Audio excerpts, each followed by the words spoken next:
Hello everyone, welcome to my channel. ఈరోజు నేను చిక్కుడుకాయ కర్రీ చేశాను. ఎలా చేయాలో చూపిస్తాను రండి.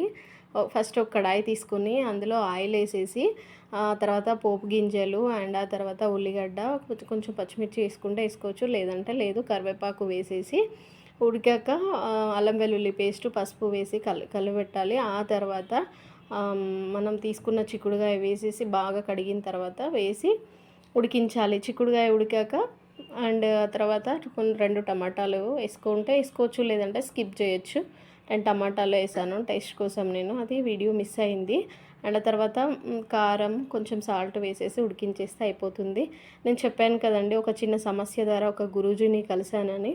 వాళ్ళు ప్రేమ, ఉద్యోగం, వ్యాపారం, లాభ నష్టాలు, చేతబడి, నరదిష్టి ఇలాంటి వాటికి బాగా చేస్తున్నారు.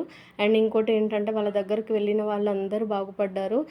ఫస్ట్ బాగుపడడం ఏంటంటే మన ఆరోగ్యం ఇంపార్టెంట్. ఎవరైనా ఏదైనా ప్రాబ్లం ఉన్నా అది మనం చెప్పలేం కదా, హాస్పిటల్కి వెళ్ళి తక్కువ కానప్పుడు ఇలాంటి వాళ్ళని నమ్మాలి.